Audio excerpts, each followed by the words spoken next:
Senhor. Quero, sem perda de tempo, convidar você para abrir a sua Bíblia no Evangelho segundo escreveu João, no capítulo de número 5. João, capítulo 5, do primeiro versículo até o versículo de número 6. Capítulo 5 do Evangelho segundo escreveu São João,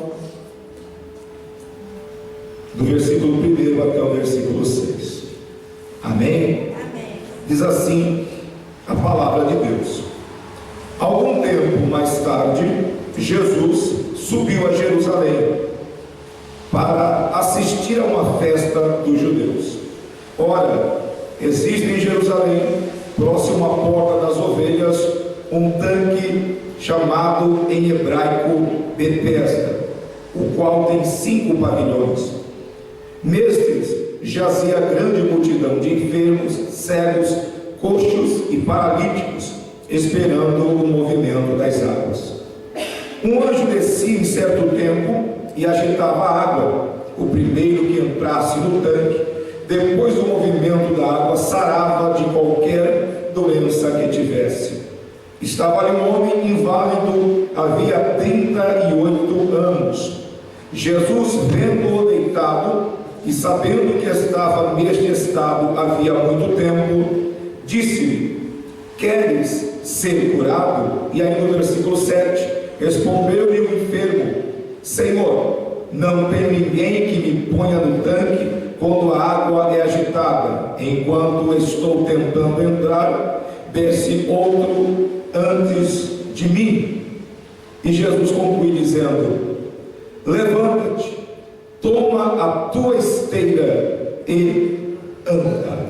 Coloca a sua Bíblia no banco. Vamos fazer uma oração apresentando a Deus a nossa vida para que recebamos a sua palavra.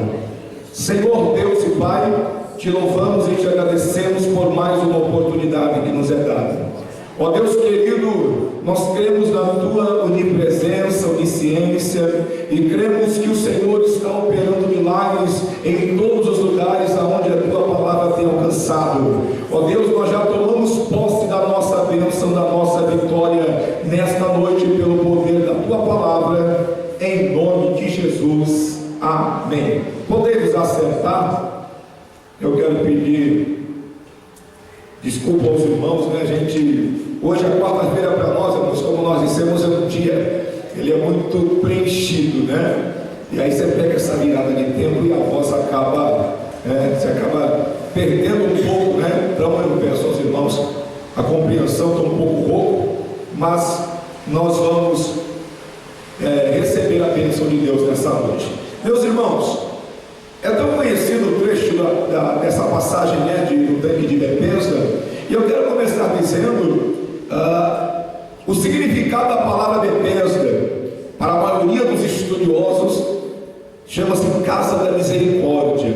Tanque de Betesda, Casa da Misericórdia. E nos leva a dizer, irmãos, que todos nós nessa noite já estamos aqui debaixo da misericórdia de Deus, estamos aqui debaixo do favor de Deus sobre a nossa vida. E esse trecho que nós temos na palavra de Deus, essa história bíblica do tanque de Betesda, nos traz alguns ensinamentos importantes que eu quero compartilhar com os irmãos.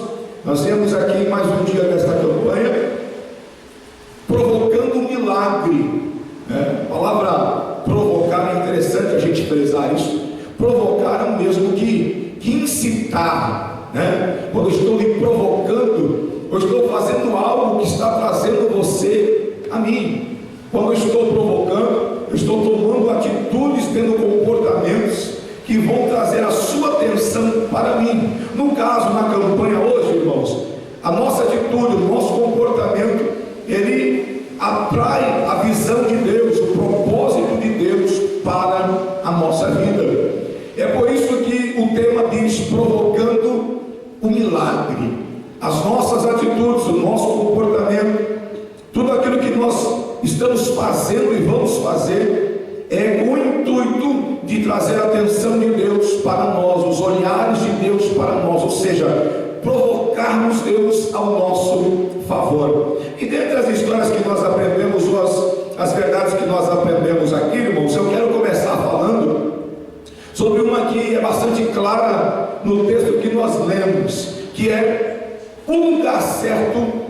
né, para o milagre acontecer. É interessante que o paralítico de Betesda, ele, por mais tempo que passasse, ele não se afastou do lugar onde milagres aconteciam. Ele não se afastou do lugar onde, de tempo em tempo, descia um anjo, agitava as águas e ali acontecia o milagre. A única questão é que ele não tinha, como ele mesmo diz a Jesus, ele não tinha quem levasse as águas no momento. Mas este homem ficou durante todo o tempo no lugar do milagre, ficou próximo ao lugar onde acontecia o milagre. Não veio a ele por conta das condições. E nos traz uma reflexão, irmãos. Quantas vezes nós ficamos por um tempo no lugar do milagre, na posição do milagre, e logo nós já perdemos a esperança e saímos do lugar, saímos da posição que o Senhor requer de nós. No caso aqui, geograficamente falando, né, ele estava em determinado lugar, mas trazendo para os nossos dias, este lugar não é exatamente fisicamente falando, o espaço físico, mas é uma posição que Deus espera de nós. O lugar do milagre é o lugar onde você determina a sua esperança, onde você mantém a sua fé, onde você mantém o teu propósito com Deus, e independente do tempo. O interessante, eu quero repetir o versículo de número 6. Jesus, vendo-o deitado, sabendo que estava neste estado havia muito tempo. O interessante é que Jesus, ele olha para aquele homem, com certeza ele conversa com os seus discípulos, com certeza ele vai inquirir de alguém. Este homem que está ali deitado próximo do tanque, quanto tempo tem que ele está ali? A Bíblia não diz, mas é bem provável que alguém tenha dito: Senhor, eu conheço este homem, já fazem 38 anos que este homem está no lugar do milagre. Este homem não arreda o pé daí, este homem não se afasta deste lugar, este homem não se ausenta daí. E traz para nós, irmãos, uma grande verdade: é preciso perseverança, é preciso persistência, é preciso crer e continuar crendo dia após dia. Este homem, ele pensava no seu coração: eu sei que um dia o milagre vai acontecer na minha vida. É claro que ele não sabia que seria desta forma. Talvez ele imaginasse: não, alguém vai aparecer para me colocar nas águas. Mas apareceu este alguém, mas não colocou nas águas. Apareceu aquele que faria um milagre ainda maior na sua vida. E Deus nos leva a dizer para nós todos que aqui estamos, você que está nos ouvindo: não saia do lugar do milagre, não saia da posição que Deus requer na sua vida, não abandone o lugar do milagre, continue esperando Deus. Este homem para ele foram 38 anos. Para você, talvez, querido, que esteja nos ouvindo, talvez 10, alguém 15, alguém 5 anos, mas o Senhor diz para você nessa noite aqui, que Ele tem um milagre para a sua vida, independente de quanto tempo você esteja esperando, independente de qual seja este milagre. Talvez você esteja dizendo: pastor, o meu milagre é o Senhor salvar um parente meu. Eu acho que para mim é um milagre, pastor, Deus salvar o meu esposo. Um milagre, pastor, para mim é Deus salvar o meu filho. O milagre para mim, pastor, é Deus mudar a história dentro da minha casa. E o Senhor diz para nós: então continue no lugar do milagre, não abandone, não se afaste, não saia do lugar. Eu gosto muito de um hino do cantor Cícero Nogueira, que ele canta: não saia do lugar, permanece onde está. Eu gosto muito deste louvor porque ele traz uma grande verdade. E este homem, ele jazia 38 anos no lugar do milagre. E o interessante, irmãos, este homem poderia estar em qualquer outro lugar. Este homem poderia ter dito assim para alguém: eu fiquei nesse tanque de Betesda por 5 anos e nada me aconteceu. Eu fiquei perto deste tanque por alguns anos e ninguém teve compaixão de mim. Ele poderia ter dito isso, mas ele permaneceu neste lugar, ele permaneceu na posição. E uma coisa que eu quero chamar a sua atenção, eu fico imaginando, eu lendo essa passagem, quantas pessoas este homem conheceu ao longo desses 38 anos? Quantos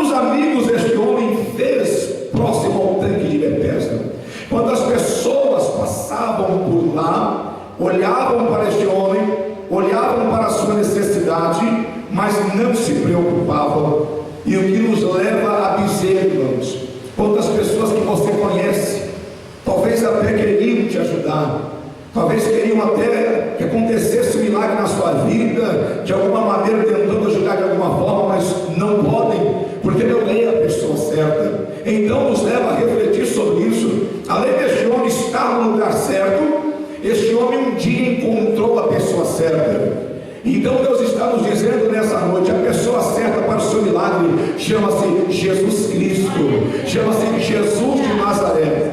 Ele pode vir no momento em que nós menos esperamos. Ele pode aparecer quando você pode pensar, dizer: não, Senhor, eu acho que para mim não acontece mais. Então vem Jesus, entra na sua história e diz: eu sou a pessoa certa, eu sou aquele que pode mudar a sua história. E este homem, conhecendo muita gente, teve muitos amigos, com certeza, amigos entre aspas, né? Porque na hora do agitar das águas era cada um para si, né? E cada um se virasse. Então este homem, ele vive um momento de decepção. Você imagina um amigo seu sentado com você dizendo: estou esperando agitar as águas, estou esperando descer o anjo, e trocando nomes: você mora onde? Como é que é a tua família? E na hora do agitar das águas, sumir. É assim a nossa vida. E o Senhor Deus está dizendo para mim e para você: não se preocupe, porque quando os seus amigos sumirem, desaparecerem, quando até os teus da sua casa sumirem, Jesus vai chegar na hora certa. Ele vai chegar no momento certo na sua vida. Ele não vai te abandonar nem desamparar. Ele não vai sumir, pelo contrário, ele vai dizer: não temas, porque eu estou contigo, eu sou o teu Deus, eu te esforço. Ou seja, é o amigo certo, é a pessoa certa no lugar certo. Este homem poderia muito bem estar dizendo: eu vou ficar à beira do caminho pedindo esmolas, eu vou ficar em casa trancado. Nós estamos vivendo, irmãos, é uma coisa interessante, no século presente, né, irmãos, essa enfermidade que ela é emocional, psicológica e de cunho espiritual também, que é síndrome do pânico, que é misturada com a depressão. É uma série de acontecimentos que acontece na vida da pessoa, e às vezes que leva a pessoa a sair do lugar do milagre e se trancar no quarto, se trancar no seu mundo, no seu particular, e não deixar que ninguém entre no seu mundo. Mas este homem, ele toma uma posição, ele toma uma medida: eu vou continuar aqui, eu vou continuar próximo ao tanque. Aqui é o lugar do milagre, aqui é o lugar do mover das águas, aqui é o lugar onde Deus muda a história de pessoas. Que lugar é esse, irmãos? Primeiramente, a igreja do Senhor, né? Como casa de Deus, lugar de adoração do Senhor. Mas o lugar principal, independente da igreja de Deus, chama-se presença de Deus e centro da vontade de Deus. Este é o lugar onde acontecem milagres. E Deus diz: meu filho, fique nesta posição. Senhor, por quê? Porque é aí onde eu vou operar um milagre na sua vida. Mas, Senhor, eu não vejo nada aqui, Senhor. Eu não vejo nenhuma condição de um milagre que acontecer. Ele diz: mas aí é o lugar. Eu estou dizendo, aí é o lugar. Eu não sei qual é o lugar que Deus tem te mandado ficar, espiritualmente falando, a posição, a forma que Deus quer que você esteja. Mas sabe uma coisa: este é o lugar do milagre. E este homem descobre isso. Eu lembro aqui a palavra do Senhor. Nós enxergamos, irmãos, aqui no versículo, o versículo número 6, há uma pergunta, já no finalzinho: queres ser curado? E é interessante, né, irmãos? Jesus faz uma pergunta e este homem responde com uma justificativa: Senhor, eu não tenho ninguém. Se Jesus fosse mais direto, ele ia perguntar para aquele homem: não, eu não perguntei se você tem alguém, se você não tem ninguém. Eu perguntei se você quer ser curado. Mas Jesus, pelo seu amor, pela sua educação, ouve aquele homem trazer a sua justificativa. E ele tem compaixão daquilo. É interessante, né, irmãos? Tanque de Betesda, a casa da misericórdia. Muitas vezes, irmãos, na maioria das vezes, a misericórdia de Deus é um dos ingredientes, né, que traz o milagre, irmãos. É o ingrediente principal que traz o milagre. Porque às vezes Deus faz conosco como fez com este homem. Você quer ser curado? Você quer um milagre para a sua vida? E de vez nós respondemos sim ou não. Respondemos: Senhor, é que o milagre, a igreja, Senhor,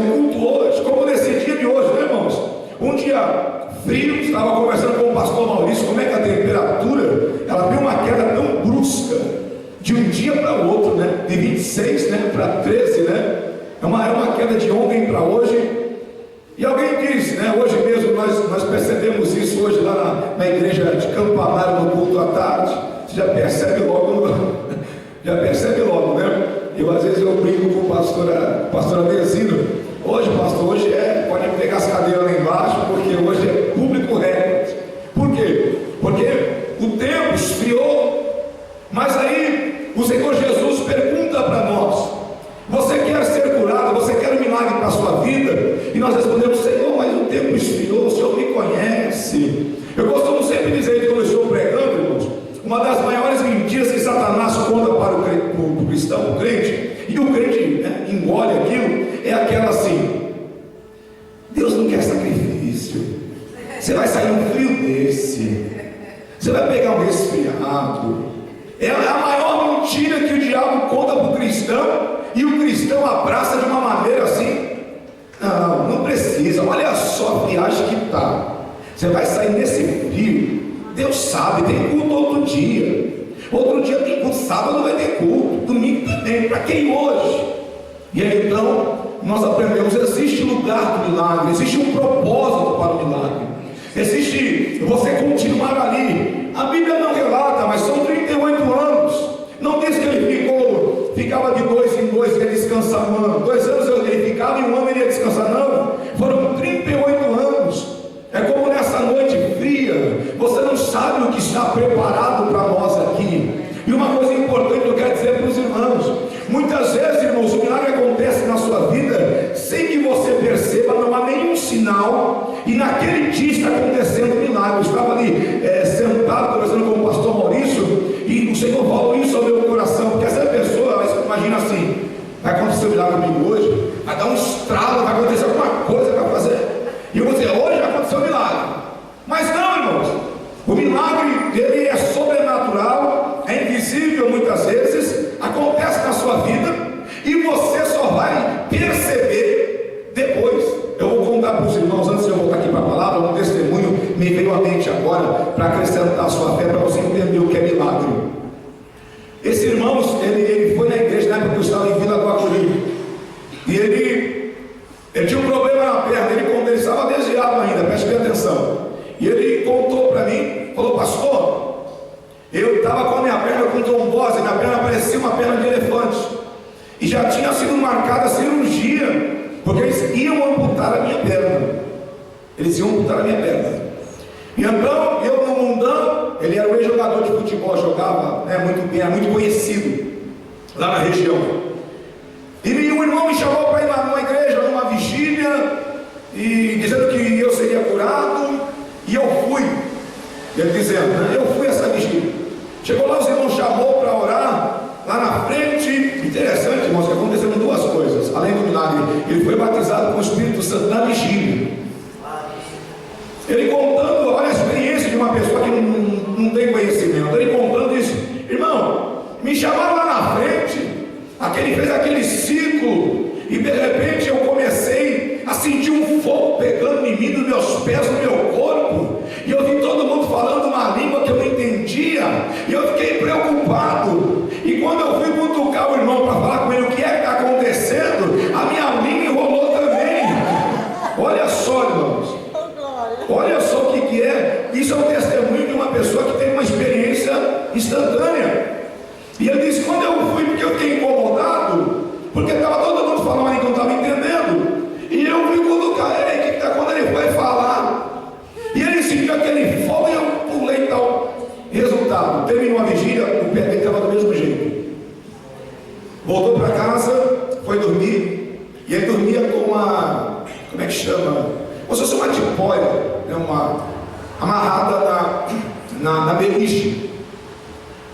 Colocou o pé e deitou murmurando. Quando eu fui nessa vigília, e tudo bem, eu senti esse fogo, aí falei: sabe, não sei o que aconteceu comigo, mas meu pé está do mesmo jeito, minha perna está do mesmo jeito.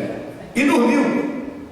Obviamente ele dormiu, era cedo, né? Chegou cedo, acordou mais tarde lá para uma meio-dia, foi acordar. Quando ele acordou, né? Olhou e falou: puxa vida, eu estava na vigília com os irmãos, E quando ele foi puxar a perna da tipóia, a perna dele estava exatamente igual a outra. Ele disse que ele só não desmaiou porque o coração começou a disparar e havia acontecido um milagre naquela madrugada, só que ele não havia percebido. Ele percebeu depois que ele se levantou e ele disse, e ele nesse dia que ele estava conversando comigo, ele mostrava para mim, está vendo essa perna aqui, ó? Ela era desse tamanho, e contando para mim. Mas o que é pior, ele não estava na presença de Deus, não. Ele não estava na presença de Deus. Mas eu estou contando para os irmãos, porque muitas vezes, irmãos, nós somos como o povo judeu. Senhor, dá um sinal. Está acontecendo milagre hoje aqui, eu quero ver. Quer sentir uma explosão, alguma coisa. E eu quero dizer para você, com toda certeza, está acontecendo milagre aqui nessa noite, na nossa vida. Está acontecendo milagre dentro da sua casa, você que está nos assistindo. O Espírito Santo de Deus está presente aqui. E Deus não precisa provar nada para ninguém. Ele não precisa mostrar nada para ninguém. Eu creio no meu milagre sem que eu veja nada, sem que eu sinta nada. Eu creio apenas por um motivo: operando Deus, quem me impedirá? Você não veio aqui nessa noite em vão, eu não vim em vão nessa noite. Esta campanha, irmãos, não foi entregue a homens, esta campanha está sendo entregue ao Senhor, a Deus. Nós temos toda a nossa correria para poder vir para o culto, esse trânsito todo, essa correria toda, mas por um motivo que é muito mais valioso do que qualquer tesouro, é o nosso milagre.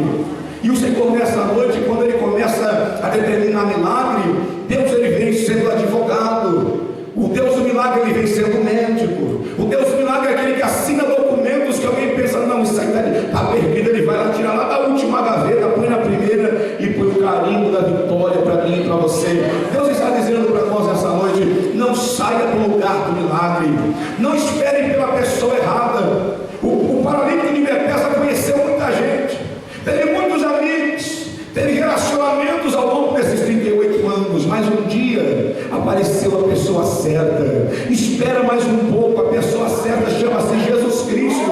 Ele vem vindo aí ao seu encontro, ele vem vindo com um milagre nas suas mãos para entregar a você. Não se preocupe: ah, pastor, mas eu tinha tanta gente ao meu lado que eu pensava que fosse me ajudar. Fulano sumiu, ciclano sumiu, mas este ele não some, ele é o socorro bem presente na hora da tua angústia, e ele tem vitória para você. A única recomendação que a Bíblia nos traz é: não saia do lugar do milagre, não confunda as pessoas, espere pela pessoa certa, porque esta pessoa certa, lá em Apocalipse diz assim, que ele tem a chave de Davi. Quando ele abre, ninguém pode fechar. Eu estava ministrando hoje à tarde aos irmãos desta campanha, e quantas vezes, irmãos, Deus abre uma porta para você, você fica feliz, mas parece que fica um fantasma te oprimindo, dizendo assim: será que não vai fechar, não? Será que vai continuar? Já abriu a porta, mas será que vai durar? Será que vai vingar? Não passou a experiência ainda, será que vai? E eu quero dizer para você nessa noite, se Deus está me fazendo lembrar, é porque você precisa ouvir esta palavra. Ele abriu a porta, ninguém vai fechar a sua porta. Ele abriu a porta, só Ele pode fechar. E se Ele fechar, é porque coisa melhor Ele tem para a sua vida. Se Ele fechar, é porque Ele tem uma vitória ainda maior para colocar nas suas mãos. Não precisa ter medo, não precisa se preocupar, porque Jesus tem a chave de Davi. E eu quero concluir falando uma coisa que o Senhor colocou no meu coração quando eu estava lendo a palavra de Deus. Deus mandou que eu falasse aqui nessa noite.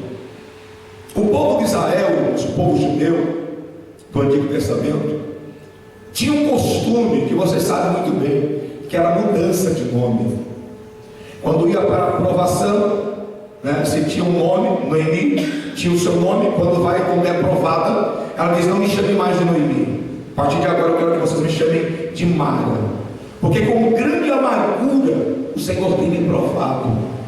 Então você conhece inúmeras histórias: Abraão, Sarai, Sara e por aí em diante.